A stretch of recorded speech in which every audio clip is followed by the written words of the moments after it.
Long ride to get to this point.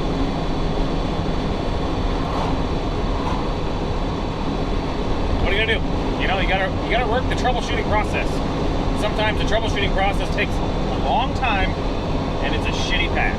So we're about 9 months, 10 months now since it last ran right. And she's running great. Running really good. Well, okay, it's not running good. It's so smooth and it feels good. Hey everyone, welcome back. So in part 6, we need to lower the transmission. We need to put some fluid in it. We need to seal up the shifter. Got to put the new transmission cross member in. We have just a few things to wire up, like the VSS, and just plug it in, run the cabling. I have some wiring on the interior that just needs to be finished up, maybe like less than 10 wires. There's a few in the engine bay that need finished up. I need to put the radiator in, got to put some water in, intake, exhaust. Really not a lot of big items, kind of some small items. One of the cool things that I recently found was I had a clutch stop bolt, and it went right here, if you can see that. Let's see. You can see that right there. So basically when the clutch comes up, that's just the limiting. So what I'm gonna do now is I'm gonna put in my clutch switch so that I can use no lift shift. I wanted to figure out what the solution was going to be before I put everything back together. So since I can get to that with the dash in and everything set up, I'm gonna do that later. I'm just gonna get the car running and driving. I still have 500 miles break-in. So I need to break in the clutch for 500 miles, gotta break in the transmission for 500 miles. So this oil here is temporary. So this is just kind of some junk stuff. I'm gonna run it, you know, for the first 500, nice and easy.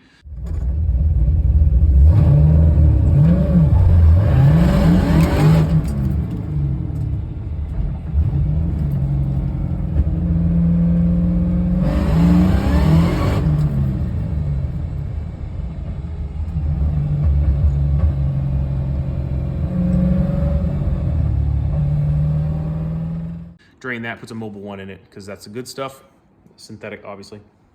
Let's look in the engine bay. Not much has changed. But we'll do an inventory. So the tubing that I have for the intake that goes into the fender well, I'm gonna probably weld it, but I think for right now, I'm going to use just the coupler because I'm not exactly sure if anything needs to change in here. The alternator needs wired up. So I had a wire going to the alternator to excite it. I have read that if you use a sensing wire, so if you send it to like your distribution block, anytime there's an amperage draw, like if your fans all turn on at the same time, then it'll kick the voltage of the alternator up. I never had that hooked up, so I was getting like 13.8 at all times, which was fine, except when the fans were on, the AC was on, everything was trying to work at the same time. It was probably getting down to like, you know, the low 13s. And then we'll start it. So that's it. We don't have a whole lot left. Let's get to it.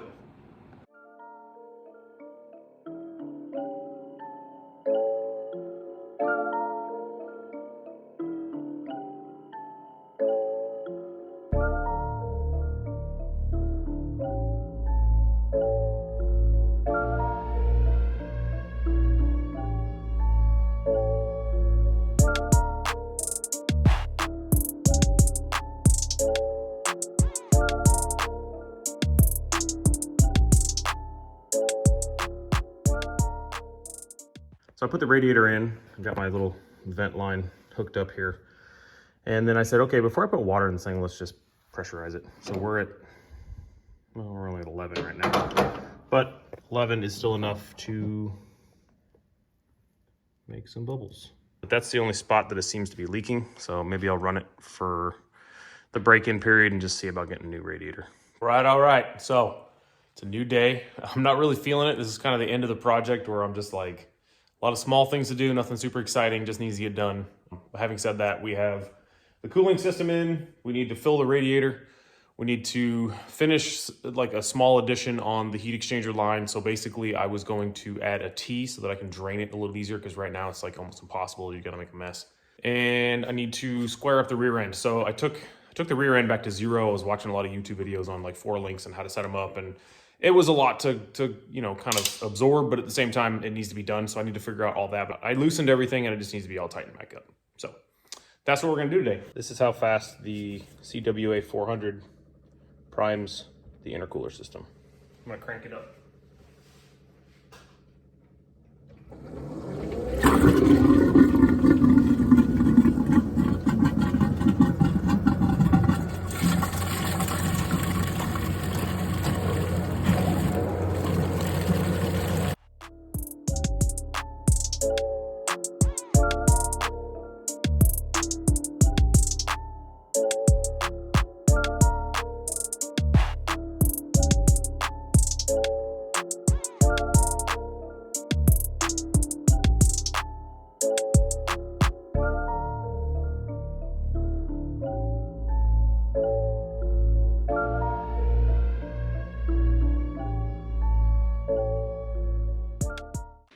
right, so all I gotta do now is put in the oxygen sensor. The pump still isn't working. I must have messed something up in the wiring. I need to look at it. I'll just hot wire it for now, and we'll go from there. So give me just a sec to put this in, and we'll make some noise. Now it says initializing. So let's kick the pump on and give it a start to see if it starts.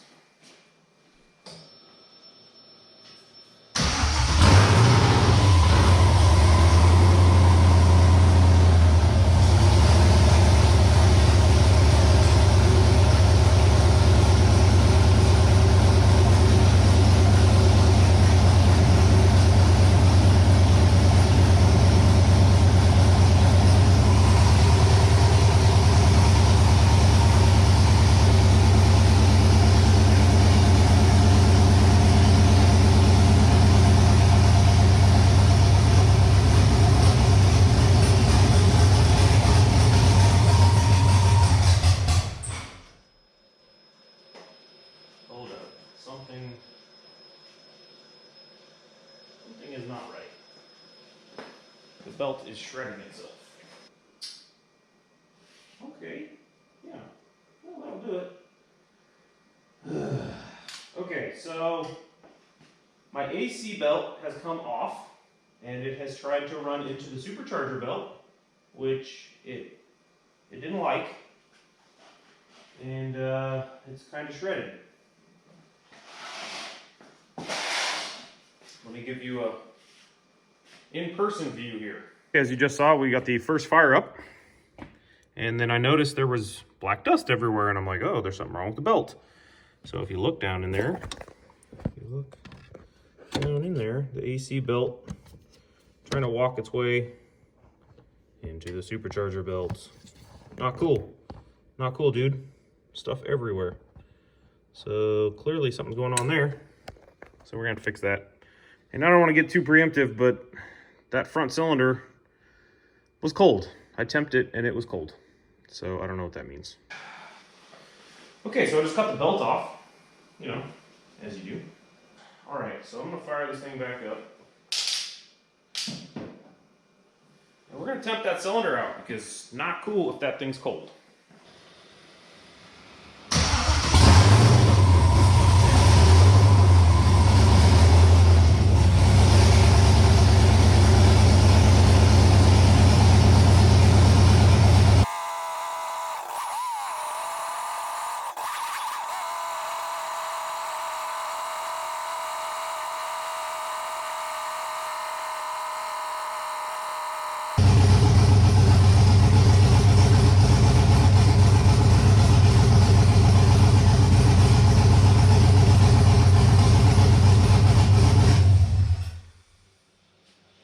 Okay. All right. I don't know.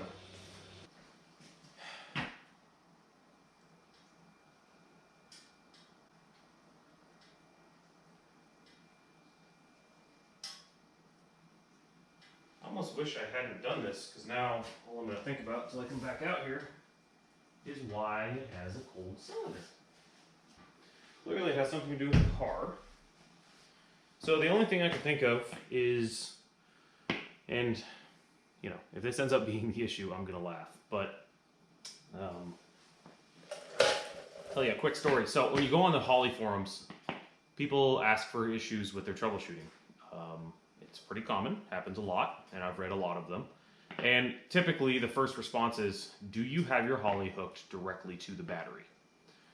In my case, I don't. So I have an extra harness because I bought that spare kit. So I think what I'm going to do is I'm going to hook it directly to the battery and just see if that makes any difference. I would be very surprised if that made a difference, but I did have all of this out on the engine stand, and it all ran fine. It all went right to the battery. I mean, it was within 2 feet of the battery anyways. And then if that isn't it, then the only other things I can think of are grounds. Just be very surprised if it was a ground issue as well. But honestly, having this issue at this point is surprising. So we will see. So I will be back with you when I have more time. I need to turn off for the last couple hours I have left of my weekend and get ready to go to work tomorrow. There it is. Thanks for watching. Hello. It's almost like a week later since the last video. I did a lot of thinking in the last few days, and I said, okay, I need to add the additional harness to the battery, the actual power harness to the battery from the ECU, because that's what it says in the instructions. Well, I went and I looked when I first got out here. It's already connected to the battery because I did that last time, making sure that I had everything hooked up the way it was supposed to be. So that's not the problem. So instead of troubleshooting the cold cylinder, I started troubleshooting why the fuel pump wasn't turning on, because I figured those were probably related. The green wire was not getting 12 volts. I hot wire it and it would work fine, and that's what I did for the first fire up, but I still thought it was weird because nothing had changed. So what I did was I took apart all the wiring. So I took apart the Holley wiring, the ECU to the battery, the fuel pump, and cut the fuel pump wire, and I started tracing it back and forth. But I put it all back together and I put 12 volts to it. Now everything works. What sense does that make? So weird. So I'm gonna move on from that. But in my troubleshooting, one of the things that I found, just kind of farting around, so I was looking at green wires in the wiring harness for the Holley, and found that I had the injector harness on backwards. So what I'm gonna do is I'm gonna put the exhaust on because it's super loud. I'm gonna put the exhaust on it, fire it up, and just see where we're at. Because right now, I don't know, things could be different than how it was when I first started. So that's the update.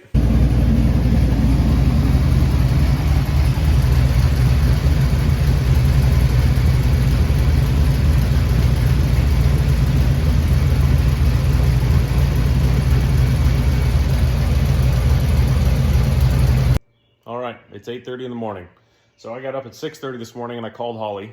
So we spent the last 2 hours troubleshooting things. Unfortunately, I don't have any good news. So at this point, I talked to Nathan from Holley, and he said that he's worked on that tech line or with Holley for 7 years and said he's never seen anything like this. So that makes me feel a little bit better, but also it makes me feel a little bit worse. So we're taking the injectors out right now. As of yesterday, I probably showed you already. If not, here's an update. I spoke to Holley for about 2.5 hours on the phone.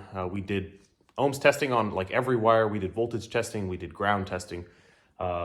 We test basically everything, come to the conclusion that the injectors are probably, we don't even know for sure, are probably the issue. They're just not running at idle. If I rev the engine up, actually the cylinder will get hot, but as of, just idle when I'm looking at it, it seems to not be firing. So I reached out to Snake Eater Performance and I said, hey, I bought these injectors a year ago. I had them sent back to you to be cleaned. You replaced them, which is fine. I appreciate that. But I didn't know if that was the issue or not. So I put them back in, didn't think anything of it. Still having the same problem. I mean, the likelihood of that being the case is very unlikely, but at the same time, maybe it's just my dumb luck. So what we're gonna do is we're gonna swap those injectors for a better set. So those are 850 cc. I'm going to go to 1500 cc, which is a huge jump, but at the same time, it's like $10 difference. Between those and like the 880s that they sell. So it's kind of a no-brainer just to have that overhead available. So I'm gonna get these sent out. As soon as I get these sent out, they're gonna credit me for that purchase, and then we're gonna buy the newer ones and have those sent out. So I sent back my 850 cc injectors to Snake Eater Performance. They were just the basic Chinese ones. I have heard good things about them. Sloppy Mechanics says nothing but good things. I'm hoping that was my issue. So I sent them in and I got these guys. So these are 1500 cc, they're Pro Series injectors. So these guys are all within, well, their flow rates are actually like exactly the same as tested, which is crazy. I'm gonna throw these guys in there. Something I've never tested in my whole troubleshooting process is swapping the lines from one side to the other. So this was the passenger side, this is the driver's side. I'm just gonna swap them one side to the other. I don't know what difference that would make, but it won't be difficult. So I'm gonna do it anyways. And then we'll fire the car up and we will cross our fingers, and I mean cross them hard, because I'll tell you what, if the injectors don't fix this issue, I am not sure where to turn next. So let's hope it fixes it. Okay, injectors are in. I have already done a pressure check. We have no leaks. I have uploaded the new tune. So let's see what it does. Cross your fingers, please.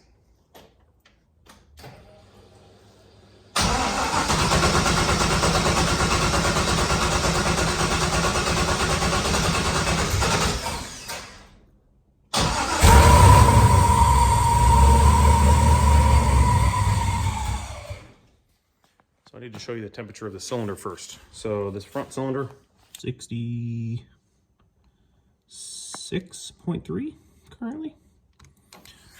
Okay, let's do this again.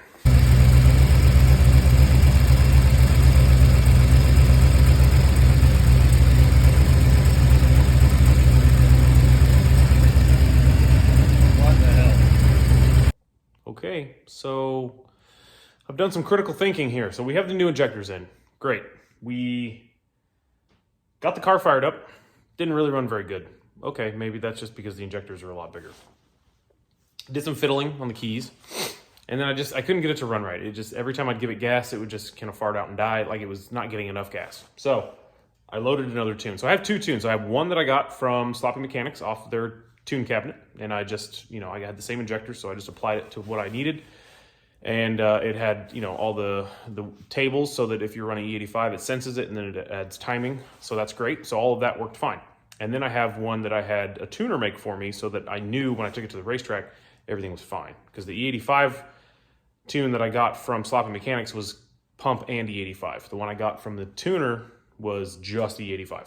So I originally was running with the E85 tune because that is the one that I had in the car last. Okay, so I was driving around on E85, and then, when I would run on pump, I would just put the Sloppy Mechanics tune in, and then if I ever got on it, with E85, it would compensate. But going to the racetrack was my E85 tune. Basically, I think the tune is the problem. I think the tune was the problem. So the tune that I got from the other tuner was the one I had loaded. So when I had the old injectors in, it was having the cold cylinder issue. When I had the new injectors in, it seemed like it was having a cold cylinder issue. But something that I also noticed was that if I temperature probe the header pipe close to the head, it's actually colder at least. And I think that makes sense because it's the head is a heat sink, right? So it's pulling the heat out of the pipe. If I go further down the tube, it actually almost doubles in temperature, which is interesting. And I'm thinking maybe it's a compounding issue, right? So this front cylinder gets the coolant first, right, from the pump. So it's the coldest of the water. It's also right in front of the fan. It's also the longest tube. There's compounding issues. So I think the tune, where I was checking the header, and maybe a little bit of magic. Anyways, at this point, it seems resolved. I need to have the other tune looked at, kind of go through it and just see if I can figure out why it's doing that. But as of right now, I'm going to put the car back together and I'm going to drive it. So there's your update. I have started putting the car back together. So as I discussed yesterday, the car is basically seemingly ready to run. I need to get it on the road, see how it drives to make sure that everything's good. But the cylinder did get up to temperature as long as I checked it in the right spot and had the right tune in. Could be the injectors, but at this point, I don't know. It could have been a combination of all three things.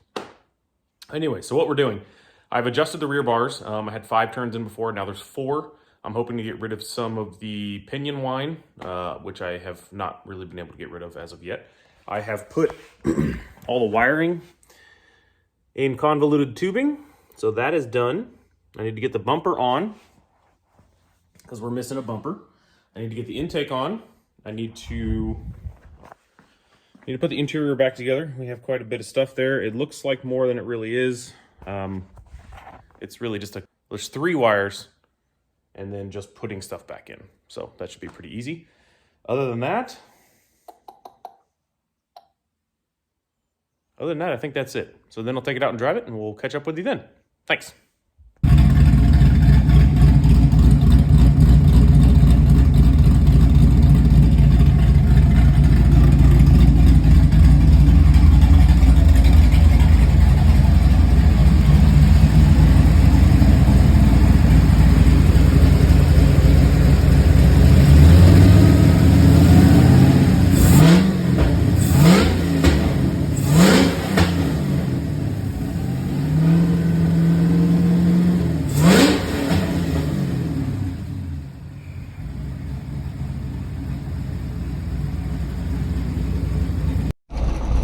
Alright, well hopefully all of this works, because there's just a lot of things to adjust right now.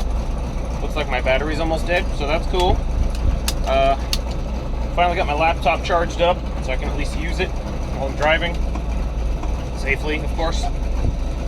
But here we go. We're at 7157 miles. So I need to go 500 from there.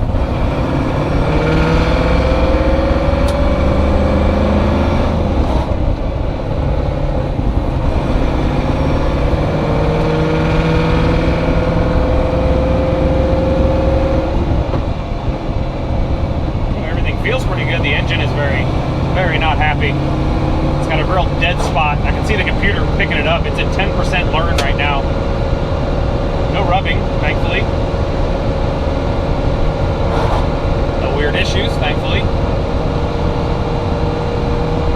I haven't even bed these brakes in. So these brakes are brand new. The clutch is brand new. New bell housing, new transmission.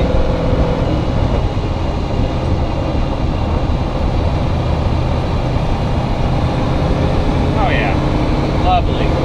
So smooth.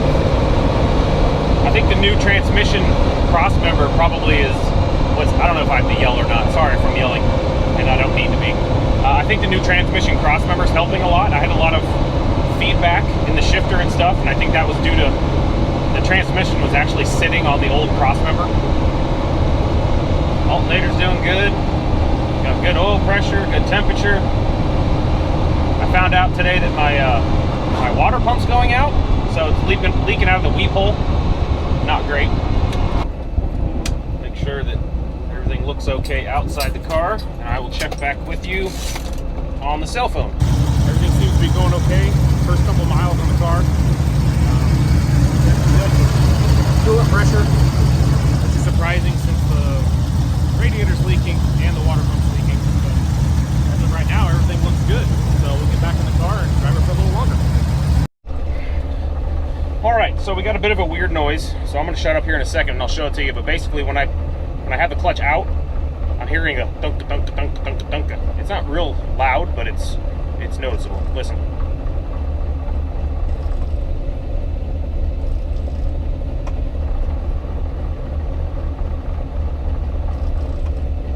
I don't know what that's about. Otherwise, the car's idling perfectly. Let's drive. Brakes feel okay. I forgot I have to bed these things in. Maybe I'll do that the next trip. Too many things to worry about all at once.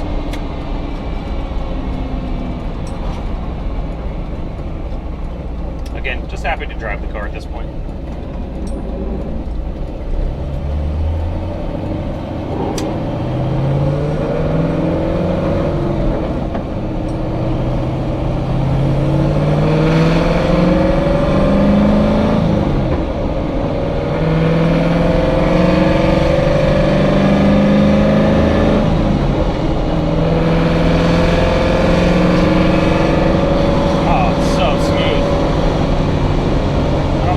Ever feeling this just smooth.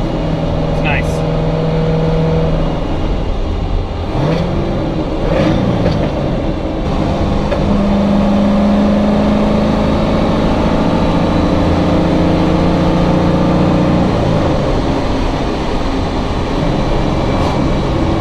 Trying to do some steady state so the computer can learn to fill in all the holes.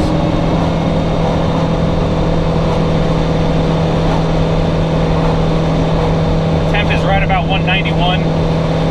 Seems to be running like it normally does, temperature wise.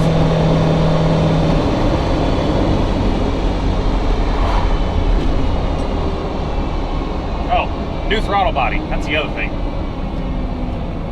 Which I didn't adjust anything on it. I didn't open up the it's a 102 instead of a 92 that I had on there. So it doesn't actually match the supercharger inlet. It's a little bit bigger. Well, it's a lot bigger, actually. So that was one of the things I was going to do, was hog out the inlet right behind the throttle body.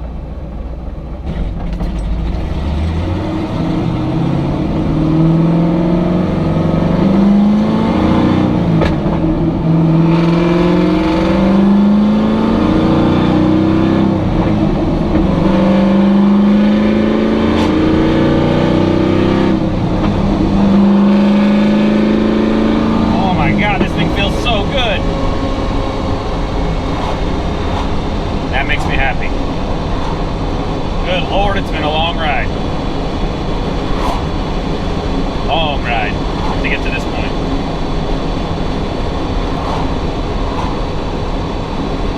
What are you gonna do? You know, you gotta work the troubleshooting process. Sometimes the troubleshooting process takes a long time and it's a shitty path. So we're about 9 months, 10 months now since it last ran right. And she's running great. Running really good. Well, okay, it's not running good. It's so smooth and it feels good.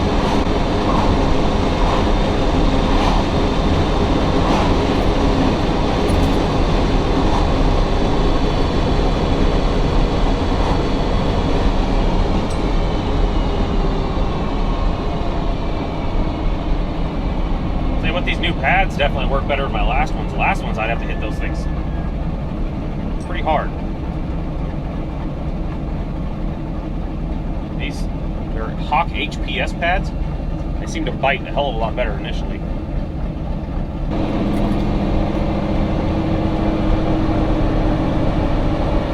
Feeling pretty damn good at this point.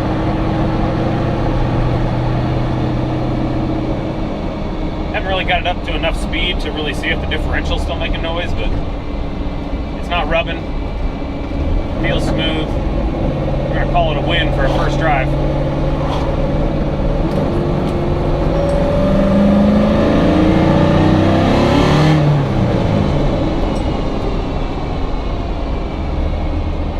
Definitely wants to take off. It's 2 pounds.